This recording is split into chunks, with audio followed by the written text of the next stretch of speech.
तो हेलो बच्चों, आज की इस वीडियो में हम लोग बिहार बोर्ड इंटर परीक्षा 2027 में ज्योग्राफी का टॉप 50 प्रश्न लेकर उपस्थित हैं, जो आप लोग को एग्जाम में आने की फुल संभावना है। तो आज से ही अपने तैयारी में लग जाइए और सफलता आप लोग का पक्का होगा।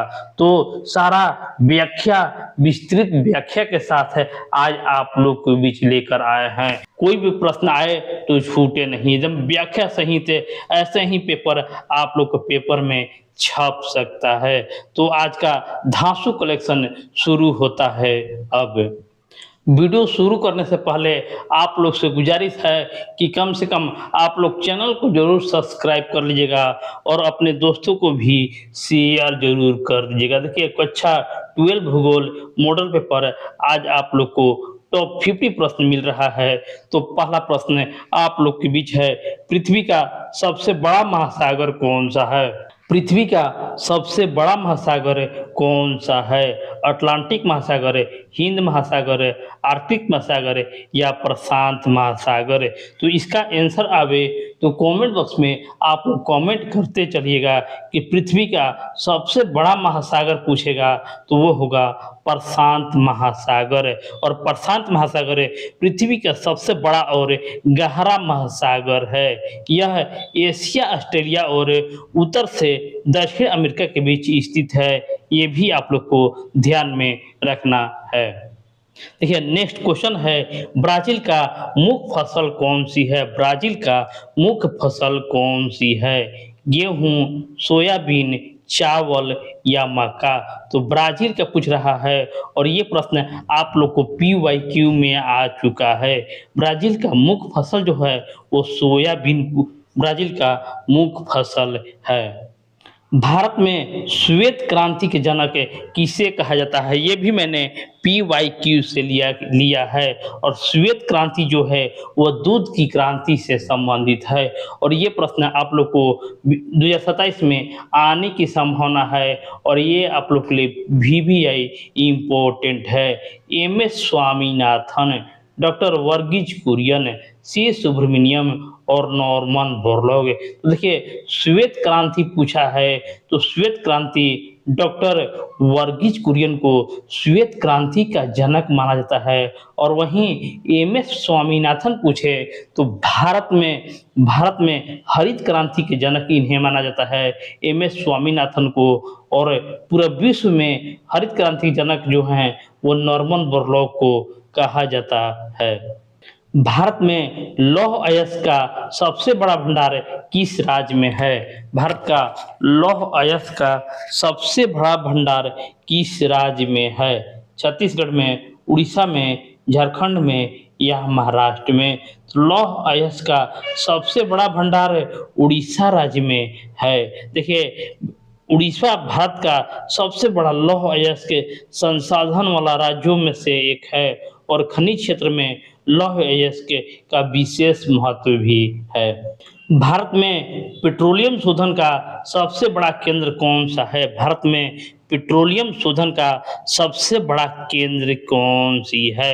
तो सबसे बड़ा कोयली रिफाइनरी जो गुजरात में स्थित है, जो भारत में पेट्रोलियम रिफाइनरी में से एक है। यहाँ पर पेट्रोलियम शोधन का केंद्र है। मानसून की उत्पत्ति का मुख्य कारण क्या है? मानसून की उत्पत्ति का मुख्य कारण क्या है? देखिए, डायरेक्ट आप लोग को आंसर मिलेगा कि स्थल और जल का असमानता होने के कारण मानसून की उत्पत्ति होता है। स्थल और समुद्र अलग अलग गति से गर्म और ठंडा होते हैं, इससे वायु दाब में अंतर पैदा होता है और मौसमी पवनों की दिशा बदलती रहती है, इसलिए मानसून की उत्पत्ति होता है। भारत में चक्रवात अधिकतर किस दिशा में आता है? भारत में चक्रवात अधिकतर किस दिशा में आता है? ये आप लोग को एग्जाम में देखने को मिल सकता है। तो भारत में चक्रवात अधिकतर पश्चिम से पूर्व की दिशा की ओर अधिकतर आता है, क्योंकि उष्णकटिबंधीय चक्रवातों का सामान्य गति से पश्चिम से पूर्व की ओर होता है।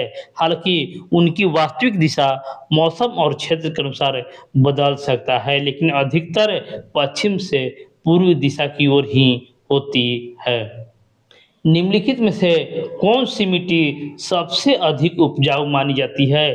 कौन सी इसमें से मिट्टी जो है वो सबसे अधिक उपजाऊ मानी जाती है? लाल मिट्टी, काली मिट्टी, लेटराइट मिट्टी या वन मुदा मिट्टी? इसका जवाब को आप लोग को कमेंट बॉक्स में आप लोग को कमेंट कर देना है कि कौन इसमें से सबसे अधिक उपजाऊ मिट्टी माना जाता है। विश्व में रबर का सबसे बड़ा उत्पादक देश कौन सा है? विश्व में रबर का सबसे बड़ा उत्पादक देश कौन से है? तो इसमें से इंडोनेशिया विश्व का सबसे बड़ा उत्पादक देश माना जाता है।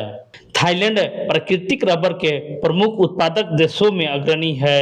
रबर उत्पादन में मुख्यतः उष्ण एवं आर्द्र जलवायु वाले क्षेत्र में होता है, इसलिए इंडोनेशिया इस प्रश्न का सही जवाब होगा।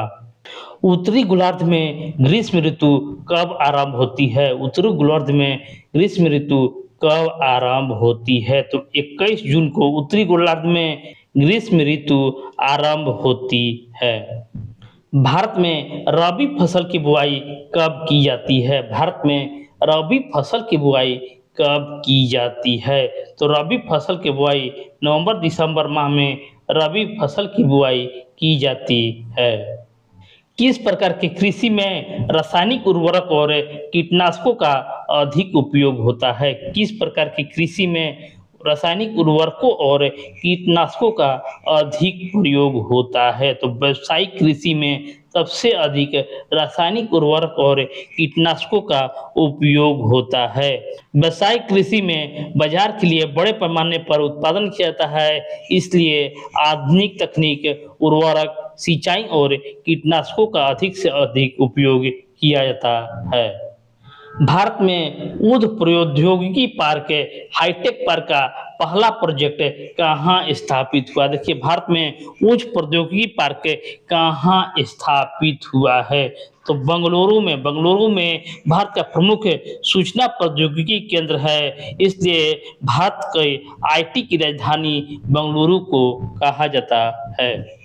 निम्नलिखित में से कौन सी बांध बहुउद्देशीय परियोजना का उदाहरण है? इसमें से कौन सा बांध जो है बहुउद्देशीय परियोजना का उदाहरण है? तो भाखड़ा नागल परियोजना बहुउद्देशीय परियोजना का उदाहरण है, क्योंकि यहाँ से सिंचाई, जल विद्युत उत्पादन और बाढ़ नियंत्रण जैसे कई लाभ एक साथ प्राप्त होता है, इसलिए यह बहुउद्देशीय परियोजना का उदाहरण है।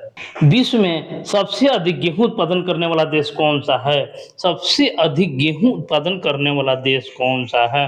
तो चीन सबसे अधिक गेहूं उत्पादन करने वाला देश है, और भारत भी विश्व में बड़े गेहूं उत्पादकों में शामिल है, लेकिन सबसे अधिक उत्पादन चीन में होता है।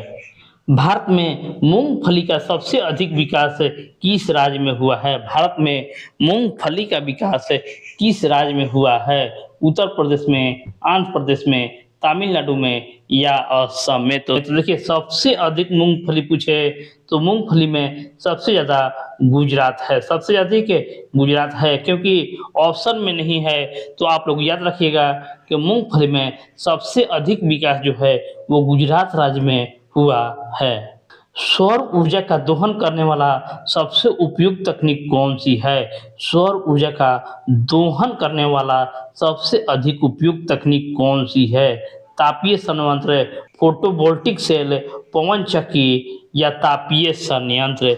देखिए, इसका जो आंसर होगा, देखिए, दोहन सबसे अधिक करता है फोटोवोल्टिक सेल, सबसे अधिक सौर ऊर्जा का दोहन करती है। फोटोवोल्टिक सेल सूरज के प्रकाश को सीधे विद्युत ऊर्जा में परिवर्तित करती है, इसलिए दोहन यहाँ पर शब्द आया है। भारत में कपास का सबसे बड़ा उत्पादक राज्य कौन सा है? तो कपास में सबसे बड़ा उत्पादक राज्य कौन है? इसका जवाब भी आप लोग को कमेंट बॉक्स में कमेंट कर देना है कि भारत में सबसे अधिक कपास किस राज्य में होता है। निम्नलिखित में से कौन सा प्राकृतिक गैस का प्रमुख स्रोत है? प्राकृतिक गैस का इसमें से कौन स्रोत है? कच्चा तेल, कोयला, चूना पत्थर या सेल? तो प्राकृतिक गैस का है तो इसमें से सेल जो है प्राकृतिक गैस का प्रमुख स्रोत है। सतत विकास का मुख्य उद्देश्य क्या होता है? सतत विकास का मुख्य उद्देश्य क्या होता है? वर्तमान की जरूरतों की पूर्ति करना, भविष्य की जरूरतों की अनदेखी करना, वर्तमान और भविष्य की जरूरतों को संतुलन और केवल आर्थिक विकास। देखिए सतत विकास है यानी वर्तमान और भविष्य दोनों की जरूरतों को संतुलित करना और भविष्य की पीढ़ियों और आवश्यकताओं को समझौता न करना, यह सतत विकास कहलाता है। विश्व का सबसे लंबा पर्वत शिखर क्रम कौन सा है? देखिए विश्व का सबसे लंबा पर्वत शिखर क्रम कौन है यानी माउंटेन रेंज का है तो सबसे बड़ा माउंटेन रेंज जो है एंडीज पर्वत है। एंडीज पर्वत सबसे लंबा पर्वत शिखर है और यह दक्षिण अमेरिका के पश्चिमी भाग में फैला हुआ है और विश्व का सबसे लंबी महाद्वीपीय पर्वत श्रृंखला है। निम्नलिखित में से कौन से शहर स्मार्ट सिटी मिशन के अंतर्गत शामिल नहीं है? स्मार्ट सिटी के अंतर्गत शामिल नहीं है तो इसमें से कोलकाता जो है स्मार्ट सिटी मिशन के अंतर्गत शामिल नहीं है। भारत में राष्ट्रीय राजमार्ग का देखभाल कौन करता है? देखभाल कौन करता है? भारतीय राष्ट्रीय राजमार्ग का देखभाल कौन करता है? तो केंद्रीय सरकार NHAI। NHAI जो है वो राष्ट्रीय राजमार्ग का देखभाल करता है। निम्नलिखित में से कौन सा क्षेत्र बाढ़ के लिए सबसे अधिक संवेदनशील माना जाता है? कौन सा क्षेत्र जो है वो बाढ़ के लिए सर्वाधिक संवेदनशील माना जाता है? तो नदी घाटी का मैदान को बाढ़ क्षेत्र के लिए सबसे अधिक संवेदनशील माना जाता है। पृथ्वी के सतह का लगभग कितने प्रतिशत भाग जल से ढका हुआ है? कितने प्रतिशत भाग लगभग जल से ढका हुआ है? तो लगभग 3/4, लगभग 3/4 यानी 71% भाग जल से ढका हुआ है। ब्लू रेवोल्यूशन से किसका तात्पर्य होता है? ब्लू यानी नीली क्रांति से किसका संबंध है? नीली क्रांति से किसका संबंध है? तो नीली क्रांति से मछली का संबंध है। मछली से ब्लू रेवोल्यूशन का तात्पर्य है क्योंकि मछली उत्पादन और मत्स्य क्षेत्र का विकास से है।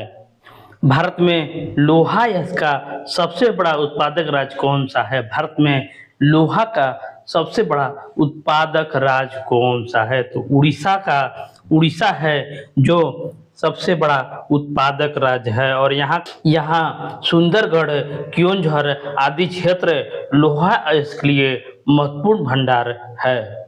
हिम रेखा से क्या तात्पर्य है? हिम रेखा से क्या तात्पर्य है? तो हिम रेखा जहाँ स्थायी रूप से बर्फ पाई जाती है उसे हिम रेखा कहा जाता है और ये प्रायद्वीपीय पठार के समान विस्तार उत्तर पश्चिमी से दक्षिण पूर्वी माना जाता है। भारत में प्रायद्वीपीय पठार का विस्तार किस दिशा में अधिक है? किस दिशा में अधिक है? देखिए इसका जो आंसर होगा उत्तर पूर्व से दक्षिण पश्चिम भारत में प्रायद्वीपीय पठार का विस्तार अधिक है। मानसून की उत्पत्ति का प्रमुख कारण क्या है? मानसून की उत्पत्ति का प्रमुख कारण क्या है? ये भी आप लोग के एग्जाम में देखने को मिल सकता है कि मानसून की उत्पत्ति का प्रमुख कारण क्या है? आंसर होगा स्थल और जल का असमान होना मानसून की उत्पत्ति का प्रमुख कारण माना जाता है। भारत की सबसे लंबी नदी कौन सी है? भारत की सबसे लंबी नदी कौन सी है? गोदावरी, नर्मदा, गंगा या ब्रह्मपुत्र? तो इसका जवाब आपको आप लोग को कमेंट बॉक्स में कमेंट कर देना है कि भारत की सबसे लंबी नदी इनमें से कौन सी है। डेविल कौन सी वर्षा से संबंधित प्रकार है? डेविल कौन सी वर्षा से संबंधित प्रकार है? तो देखिए ये चक्रवातीय वर्षा से संबंधित है। डेविल चक्रवातीय वर्षा से संबंधित है। किसी अन्य वर्षा प्रकार का संदर्भ है। भारत का कौन सा राज्य मसालों का उद्यान कहलाता है? इनमें से कौन सा राज्य जो है मसालों के बगीचा के नाम से जाना जाता है? तो केरल इसमें से मसालों की बगीचा के नाम से जाना जाता है। केरल में काली मिर्च, इलायची, दालचीनी आदि अनेक मसालों की खेती होती है, इसलिए इसे मसालों का प्रमुख क्षेत्र भी कहा जाता है। नदी के निम्न भागों में बनने वाली भू आकृति को क्या कहा जाता है? नदी के निम्न भागों में बनने वाली भू आकृति को क्या कहा जाता है? तो भू आकृति को डेल्टा कहा जाता है। जब नदी समुद्र या झील के पास पहुंचकर अपनी गति खोती है तो अवसाद जमा करती है। इसी त्रिभुजाकार को डेल्टा कहा जाता है। भारत के किस भाग में भांगर मिट्टी पाई जाती है? भारत के किस भाग में भांगर मिट्टी पाई जाती है? तो पंजाब और हरियाणा के क्षेत्र में भांगर मिट्टी सबसे अधिक पाया जाता है। भांगर मिट्टी पुरानी जलोढ़ मिट्टी को कहा जाता है, जो बाढ़ के मैदान से अपेक्षाकृत ऊंचे भागों में मिलती है। मृदा का निर्माण दृष्टि से सबसे महत्वपूर्ण कारक कौन सा है? मृदा का निर्माण की दृष्टि से सबसे महत्वपूर्ण कारक कौन सा है? जलवायु, जीव, मूल शिला या समय? तो देखिए मृदा निर्माण के लिए सबसे महत्वपूर्ण कारक जलवायु को कहा जाता है। तापमान और वर्षा जैसे जलवायु तत्व चट्टानों के अपक्षय तथा जैविक प्रक्रियाओं को प्रभावित करते हैं, इसलिए जलवायु मृदा निर्माण का प्रमुख कारक है। भारत में सबसे अधिक वर्षा कहाँ होता है? भारत में सबसे अधिक वर्षा वाला स्थान कौन सा है? इसमें से सबसे अधिक वर्षा वाला स्थान मानसीराम है, जो मेघालय में स्थित है। विश्व में अत्यधिक वर्षा वाला स्थानों में से यह प्रसिद्ध है। यहाँ दक्षिण पश्चिम मानसून सबसे अधिक वर्षा होती है। भारत में बॉक्साइट का प्रमुख उत्पादक राज्य कौन सा है? भारत में बॉक्साइट का प्रमुख उत्पादक राज्य कौन सा है? तो बॉक्साइट में भी उड़ीसा सबसे अधिक उत्पादक राज्य है। यहाँ पर बॉक्साइट एल्युमिनियम का प्रमुख अयस्क मिलता है। सतत विकास में सतत का क्या अर्थ होता है? सतत विकास में सतत का क्या अर्थ होता है? स्थिर, टिकाऊ, महंगा या सीमित? तो देखिए सतत का अर्थ होता है टिकाऊ। टिकाऊ सतत का अर्थ होता है जो लंबे समय तक जारी रह सके और पर्यावरण और संसाधनों का संतुलन बनाए रख सके।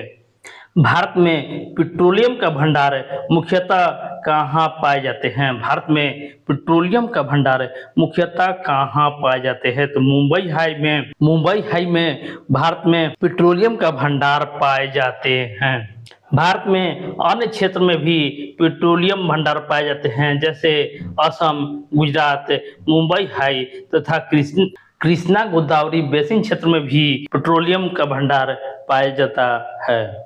किस नदी को दक्षिण की गंगा कहा जाता है? किस नदी को दक्षिण की गंगा कहा जाता है? देखिए की गंगा आप लोग याद रखिएगा कि जहां पे की रहेगा तो गोदावरी हो जाएगा। दक्षिण की गंगा गोदावरी को कहा जाता है।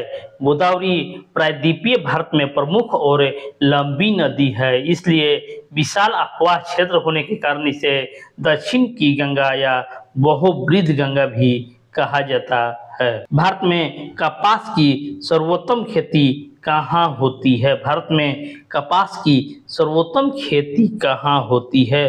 तो काली मिट्टी वाले क्षेत्र में भारत में कपास की सर्वोत्तम खेती होती है। भारत में चाय का सबसे बड़ा उत्पादक राज्य कौन सा है? भारत में चाय का सबसे बड़ा उत्पादक राज्य कौन सा है? तो असम राज्य जो है चाय का सबसे बड़ा उत्पादक राज्य है। यहाँ की गर्म और आर्द्र जलवायु तथा पर्याप्त वर्षा चाय की खेती के लिए अनुकूल है। यहाँ पर सबसे अधिक चाय की खेती होती है।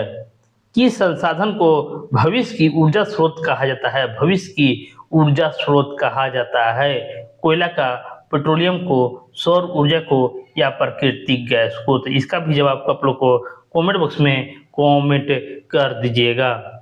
भारत का प्रथम उपग्रह कौन सा था? भारत का प्रथम उपग्रह कौन सा था? तो आर्यभट्ट भारत का सर्वप्रथम उपग्रह था जो 1975 में प्रक्षेपित इसे किया गया था।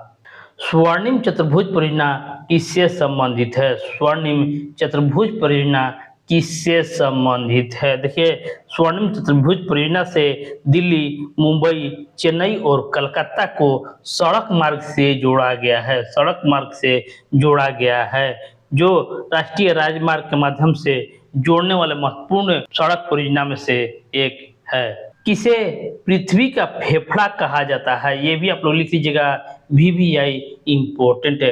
किसे पृथ्वी का फेफड़ा कहा जाता है? तो वन को पृथ्वी का फेफड़ा कहा जाता है, क्योंकि वन कार्बन डाइऑक्साइड को अवशोषित करते हैं और ऑक्सीजन चक्र में योगदान देते हैं तथा जलवायु संतुलन में महत्वपूर्ण भूमिका निभाते हैं, इसलिए इसे पृथ्वी का फेफड़ा कहा जाता है। भारत में प्राकृतिक गैस का सबसे बड़ा भंडार कहाँ पाया जाता है? भारत में प्राकृतिक गैस का सबसे बड़ा भंडार कहाँ पाया जाता है? तो प्राकृतिक गैस का सबसे बड़ा भंडार है कृष्णा गोदावरी बेसिन में भारत का सबसे बड़ा प्राकृतिक गैस का भंडार पाया जाता है। भू सूचना प्रणाली GIS का उपयोग किस क्षेत्र में नहीं होता है? GIS का प्रयोग किस क्षेत्र में नहीं होता है? नगर नियोजन, आपदा प्रबंधन, कृषि संबंधन या युद्ध संचालन। तो देखिए, इसका जो आंसर होगा इनमें से कोई नहीं, इनमें से कोई नहीं, क्योंकि भू सूचना प्रणाली जो है सभी में प्रयोग होता है, सभी में प्रयोग होता है।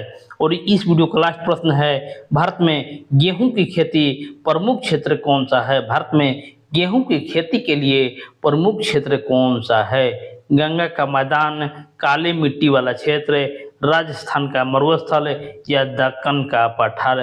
तो गेहूं के लिए सबसे प्रमुख क्षेत्र जो है वो गंगा का निम्न मैदान है। तो फ्रेंड, इस वीडियो को आप लोग को लाइक करना है, शेयर करना है और चैनल को भी सब्सक्राइब कर लेना है, ताकि इसी तरह के और भी वीडियो मिल सके। तो मिलते हैं नेक्स्ट वीडियो में। धन्यवाद।